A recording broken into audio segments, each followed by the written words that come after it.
Friends 2 cup பால் வச்சு செஞ்ச ஒரு பன்னீர். இந்த பாலக் பன்னீர் இது பார்த்திங்கன்னா ரொம்ப ஈஸி, குயிக்காக கூட செஞ்சு முடிச்சிடலாம் ஃப்ரெண்ட்ஸ். வாயில் வச்சு அப்படியே கரையுது, அவ்வளோ அருமையான ஒரு பன்னீராக இருக்குது. வெறும் 2 கப்பு பால் வச்சு செஞ்சது. வாங்க ஃப்ரெண்ட்ஸ், இப்போ இது எப்படி செய்கிறதுன்னு பார்க்கலாம். Hi friends, happy morning, welcome to all channel friends. பாருங்க ஃப்ரெண்ட்ஸ், நான் இப்போ ஒரு 1/2 லிட்டர் அளவுக்கு பால் எடுத்து வச்சுருக்கேன். அதற்கு பின்ன கார்ன்ஃப்ளவர் எடுத்திருக்கேன். இந்த கார்ன்ஃப்ளவர் ஒரு 2 ஸ்பூன் அளவுக்கு நம்ம தண்ணியில் போட்டு கரைச்சிக்கிடலாம் ஃப்ரெண்ட்ஸ். இப்போ இந்த பாலில் நம்ம கரைச்சி வச்சு அந்த கார்ன்ஃப்ளவர் சேர்த்துடும். ஒரு 2 ஸ்பூன் போட்டேன். அதை இதோட சேர்த்துடுவோம் ஃப்ரெண்ட்ஸ். சேர்த்துட்டு கொஞ்சம் கஸ்தூரி மேத்தி சேர்த்துக்கிடுறேன். சேர்த்துட்டு இப்போ நம்ம கை விடாமல் கிளறிக்கிட்டே இருக்கலாம். இன்னும் ஒரு 1/2 ஸ்பூன் அளவுக்கு, 1/4 ஸ்பூன் அளவுக்கு சீரகமும் சேர்த்துடலாம். ஃப்ரெண்ட்ஸ், கஸ்தூரி மேத்தி சேர்த்துருக்கேன், இன்னும் கொஞ்சம் சீரகமும் சேர்த்துடுறேன் இதோட. இப்போ கை விடாமல் கட்டி விடாமல் நம்ம இதை கிளறிக்கிட்டே வந்துடலாம். பாருங்கள் ஃப்ரெண்ட்ஸ், இப்போ இது கொஞ்சம் நல்லா வெந்து வந்துடுச்சு. பாருங்கள், கொஞ்சம் நல்லா வெந்து வந்திருக்குது. இன்னும் ஒரு 2 மினிட்ஸ் விட்டுட்டு இதை ஸ்டவ் ஆஃப் பண்ணிக்கிடலாம். பாருங்கள் ஃப்ரெண்ட்ஸ், இப்போ நான் ஒரு தட்டில் கொஞ்சம் எண்ணெய் தடவி வச்சுருக்கேன். இப்போ அந்த காசின அந்த கார்ன்ஃப்ளவர் மாவை இந்த தட்டில் ஊற்றி விட்டுடலாம். பாருங்கள் ஃப்ரெண்ட்ஸ், இப்போ நம்ம கார்ன்ஃப்ளவர் பால் மாவு நான் இந்த பிளேட்டில் ஊற்றி வச்சுருக்கேன். இது கொஞ்சம் ஆறட்டும். இது நல்லா செட் ஆகி வந்தோம்னா நம்ம அடுத்து இதை யூஸ் பண்ணி என்ன செய்கிறதுன்னு பார்க்கலாம் ஃப்ரெண்ட்ஸ். நான் நல்லா பாலக்கீரையை எடுத்திருக்கேன். இது நல்லா கழுவிட்டு எடுத்து வச்சுருக்கேன் ஃப்ரெண்ட்ஸ். இப்போ இதுக்கு கொஞ்சம் தண்ணி ஊற்றி கொஞ்சம் உப்பும் ஒரு பிஞ்சு சுகரும் போட்டு வேக வச்சு எடுத்துக்கிடலாம் ஃப்ரெண்ட்ஸ். வேறு எதுவும் ஆட் பண்ணல. நம்மளுடைய கீரை நல்லா வெந்து வந்துடுச்சு. இதுக்கு ஜஸ்ட்டு ஒரு பிஞ்சு நான் சுகரும் பின்ன சால்ட்டும் போட்டு வேக வச்சு வச்சுருக்கேன். இப்போ இதை நல்லா மிக்சியில் போட்டு அரைச்சிட்டு வந்துடலாம் ஃப்ரெண்ட்ஸ். பாருங்கள் ஃப்ரெண்ட்ஸ், இப்போ நான் ஒரு பேனில் கொஞ்சம் ஒரு 2 டேபிள் ஸ்பூன் அளவுக்கு எண்ணெய் ஊற்றி வச்சுருக்கேன். அதில் நான் கொஞ்சம் சீரகம் போட்டுடுறேன். சீரகம் கொஞ்சம் பொரிஞ்சு வரட்டும் ஃப்ரெண்ட்ஸ். இப்போ நம்ம சீரகம் கொஞ்சம் பொரிஞ்சிடுச்சு.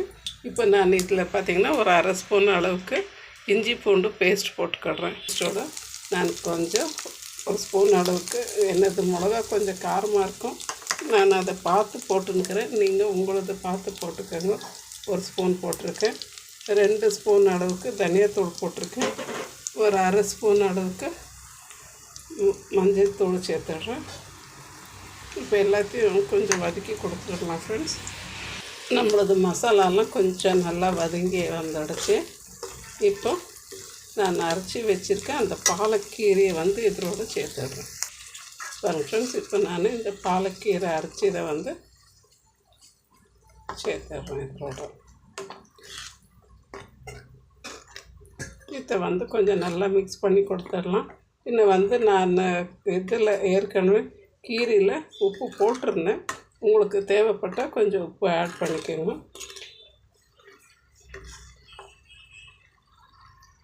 இப்போ இது கொஞ்சம் அந்த மசாலாவுடைய பச்சை ஸ்மெல்லெல்லாம் போகிற வரைக்கும் நம்ம கொஞ்சம் நல்லா கொதிக்க வச்சு எடுத்துடலாம். இன்னும் நம்ம செஞ்சு அந்த பன்னீரை கட் பண்ணிக்கலாம் ஃப்ரெண்ட்ஸ். இப்போ பாருங்கள் ஃப்ரெண்ட்ஸ், இந்த பால் பன்னீர் நம்ம செஞ்சு செட்டாகவும் ஃப்ரிட்ஜில் வச்சுருந்தால இதை இப்போ பீஸாக கட் பண்ணி எடுத்துக்கிடுறேன். பாருங்கள் ஃப்ரெண்ட்ஸ், நம்மளுடைய அந்த பாலுக்கு இதெல்லாம் நல்லா வெந்து வந்துடுச்சு. இப்போ கொஞ்சம் நான் ஒரு சின்ன தக்காளி ஒன்று கட் பண்ணி வச்சுருந்தேன், அதை இதோட சேர்த்துடுறேன். அதுக்கப்புறமா இது கொஞ்சம் வதங்கட்டும். இன்னும் செஞ்சு வச்சுருக்கேன் அந்த பன்னீர் இதோட செஞ்சு போட்டுடலாம். பாருங்கள், இப்போ நம்ம கடையில் போய் பன்னீர் வாங்கிட்டு வைக்கணுன்றது அவசியம் இல்லை. யாருன்னா வந்தாங்கன்னாக்கா இது வீட்லேயே டக்குன்னு நம்ம செஞ்சிடலாம். இன்னும் ஒரு 10 மினிட்ஸ் இதை ஃப்ரிட்ஜில் செட் ஆகிறதுக்கு விடணும். டேஸ்ட் எல்லாம் பார்த்திங்கன்னா ரொம்பவே நல்லா இருக்குது. இன்ஸ்டண்ட்டாக இந்த பன்னீர் செய்கிறோம்.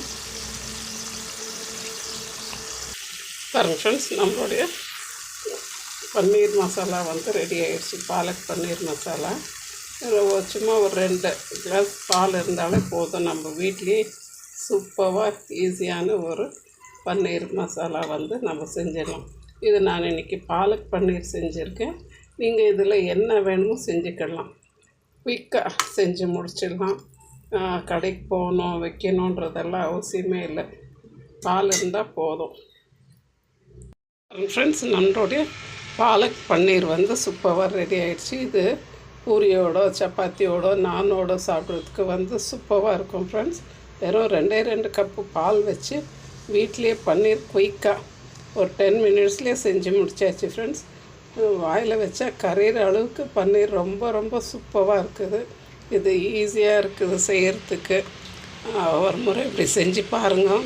தேங்க்யூ ஃபார் வாட்சிங் ஃப்ரெண்ட்ஸ். ப்ளீஸ் ஷேர் பண்ணுங்கள், லைக் பண்ணுங்கள், சப்ஸ்கிரைப் பண்ணுங்கள் ஃப்ரெண்ட்ஸ். தேங்க்யூ.